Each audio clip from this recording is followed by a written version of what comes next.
This T-shirt I saw with a two little cartoon avocados, and have you seen that with the guy and the girl? And the girl avocado is running away in tears, and the guy avocado is yelling, "I said you were the good fat." That's.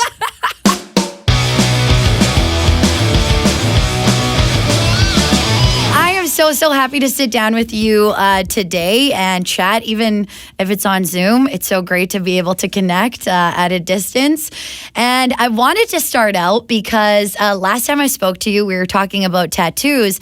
And since you've gotten, I noticed a new one on your hand. Is that correct? Oh yeah, that's new. Yes. Yeah. What's the significance behind that? Yeah. Good question. Do you have any tattoos? I do just have one, but I cover it up most times because I don't. I've is it part of your past? It's part of my past, and it's just not something that I am super pumped about anymore. So I wear a watch. Apparently, right?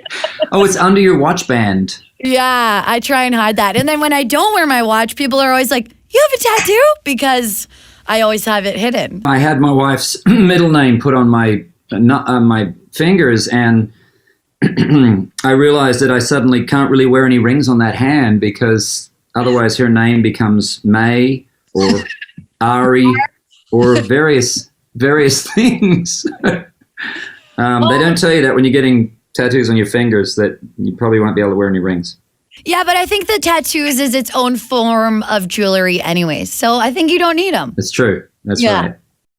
So also loved hearing you on the Taylor Swift Out of the Vault. You were in 2 songs on that, which was so awesome to hear.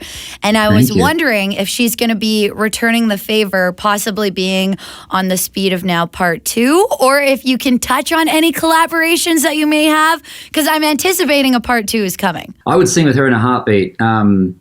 Feel like I've known Taylor forever. It was great getting to sing on those songs with her, and yeah, I mean, I would love to do something with her on my record at some point. So that's an open invitation for sure. We're putting it out there right now. Very putting it out there, Tay-Tay. But just in case. Collaborations. I'm always sort of thinking of those, you know, and looking for unusual ones. Probably I'm most intrigued by unexpected collabs. Somebody like Breland. Oh, I love Out of the Cage. I love Cage. You know, because when I got to really know him, I was like, oh, we should get in the studio and see what happens, because I think something very unusual will happen if we can get together. It'd be something that you or I wouldn't do on our own. It would be this third thing. So let's see what happens. And, you know, Soul Food and Out the Cage and other things came out of that. There's actually a song of his that I collaborated on that it's going to be coming out very soon as well. Oh, exciting. Okay, so that's the insight that we get to upcoming collaborations. There you go. Yes. Also, I'm an avid Calm app listener. Straight up, I listen to that every single night before I go to bed. So when I saw your name pop up on there, I was so excited to see that. And you've been putting me to sleep for quite a few weeks now, quite a few months. And I am very intrigued to hear the process behind that. Did you take bits of that, go home, try to fall asleep to it, rework it, or did you just do it in the studio and you're like, this feels right, this is it, it feels good right now? C. It was the last one. It was probably just thinking of all the things, particularly massage music, you know, when you go to a spa or something like that, and feel like I've been doing that for so many years that there's certain chordal structures and melodic things and whatever atmospheres that I was trying to capture. And having never done it before, I felt a bit of a novice. And it's the first time in my life where I looked in the control room and thought, if the engineer is not falling asleep, I'm sucking at my job right now. The one and only time that you want to put people to sleep with your music. Yes. And it I want to works. look in there and see the guy's head just completely on the console, and I'll be like, yes.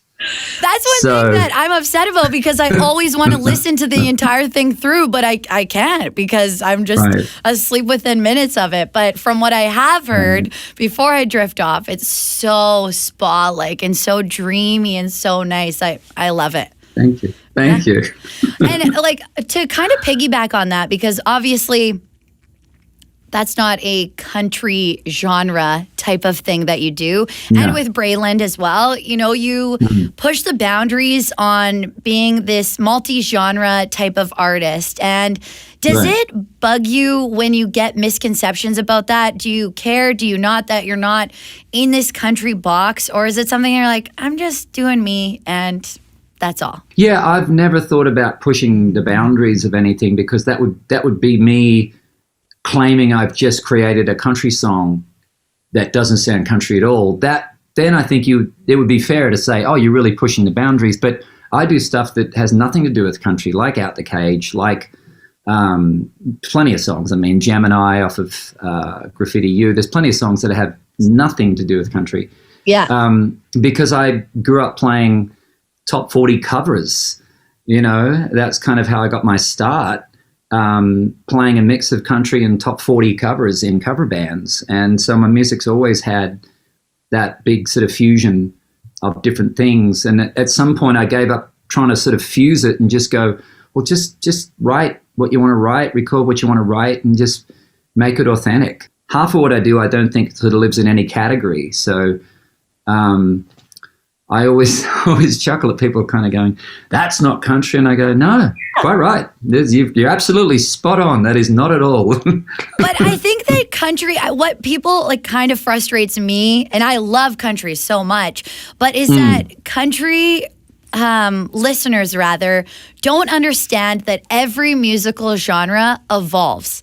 And rock and roll, it evolved from classic rock to what it is now, and country's evolving, and this is the evolution of country music. And I think it's so fresh and so fun, and it's a new perspective that I wish that would stop getting a label put on it.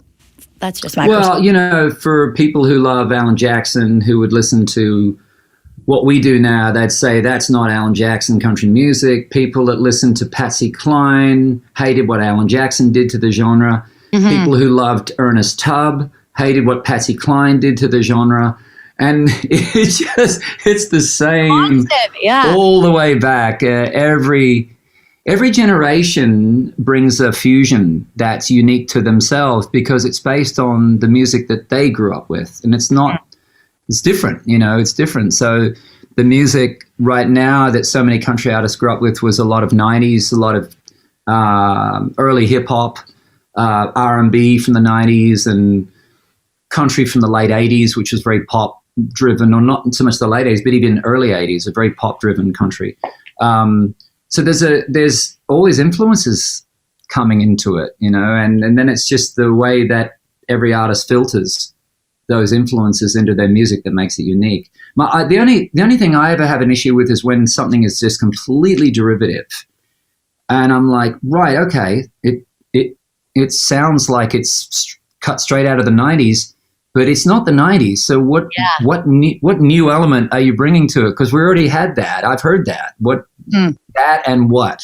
What's the other thing? Yeah. What's the ingredients, the new ingredients? Yeah, I love that perspective. And I think that's healthy to have. And that's probably why you're always evolving and you always have this new sound. So on that, though, so I love like listening to interviews with some of my favorite writers, and a common theme that I've found is that they say that they write their book and then they go on their book tour, and as they start discussing the book with people, they realized, I wish I would have written that different or cut that out. And have you ever released an album or a song or something, and then you realize after the fact, I wish I would have done this differently? And if so, what was it? Oh, God, yeah. Yeah, absolutely.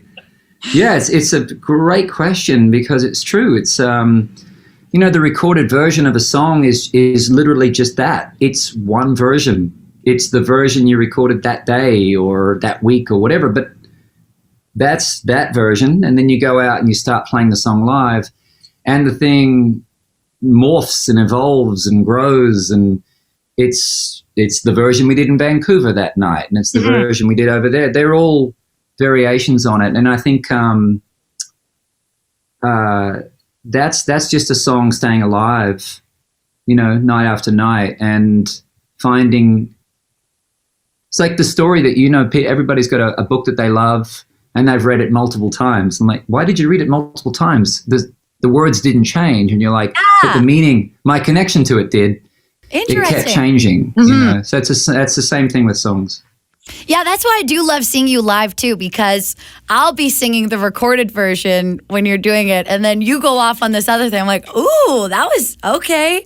That's a fresh new take on this song, and that's always fun to see. If you go to back-to-back shows with you, the first show is completely different than the other, and that's, I think, what is always so enticing about seeing you live is the element of surprise that comes with it. Well, sometimes too, it's like we had a song called "We Were," which is on, I guess, one of the early singles off The Speed of Now. Yeah. And we were doing festivals when that song came out. It had just come out on the radio, so people didn't know it yet. We'd go out and play these festivals, and we'd do that song, and it just wasn't. It didn't seem to be connecting with people. And I'm like, what do we do with this song? Why is it not connecting? I thought, well, they don't know it yet. And I'm like, okay, then. I think it's a really good song. And I thought, well, why do I think it's a good song? I thought, well, I think it's a good story. I went, okay, well then get rid of the band and play it acoustic and tell the story beforehand. Like, just forget the record, forget the whatever, just tell the story of the song. And I started playing the song solo with my acoustic guitar, and it changed the whole thing, because then people could connect with it. Yeah. Without the big sort of the big band and the whole thing, because they didn't know the record yet. So that whole thing was just a bit distracting, and they couldn't get to the story. So that's one of those things that, it's just figuring out how to connect. And that's all I ever want to do live. Yeah, just adapting too as well in the moment. Yeah. Yes, exactly. So I don't want to keep you too long because I know we're on a time frame, but I do want to ask you one last question. And it was this thing that we did on the air this week, and it got just a ton of reaction. It was a lot of fun, and I imagine you'll probably have a pretty cool answer to this. So the question was, what is your rap name? But you have to follow this formula.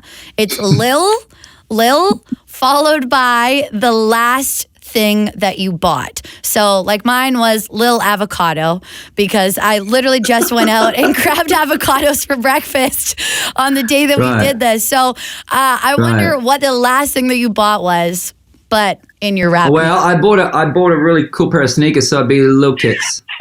Lil Kicks. I like that you spun it around and make it fresh too. Yeah, Lil Kicks. Yeah, that'd be me. Well, I will forever and always reference you as Little Kicks from here on Lil out. Kicks. Yeah, which will end up getting shortened to Lil K. Let's face it, right? Yeah, that's me. Which actually just works out, like, first name basis, kind of. You'd be Lil K too, Kristen. Come on. I know. The heck? Well, I'm sticking with Lil Avocado because I feel like that's a little bit more of a unique spin, but I would gladly take on Lil K times 2 or whatever it may be.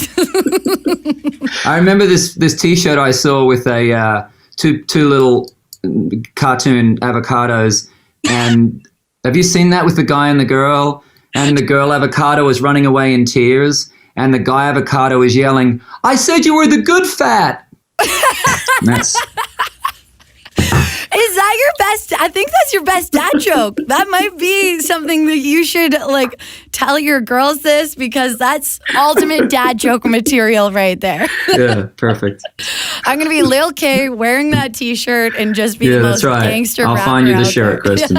Yes. Thank you so much. Thank you so much. Can't wait for The Speed of Now Part 2 to come out and to get you back in Vancouver, get you back in Canada. Me too. I'm ready. Yeah, I know Eric Church just announced dates right here in Vancouver, so fingers crossed that maybe that's we're going to get a little... The pressure's on. Eric put the pressure on. I get it. I hear you. All right. Low Kicks is coming. absolutely love that. Thank you so much. Have a fantastic day and a fantastic weekend. Stay safe. You too, Kristen. So nice to talk to you.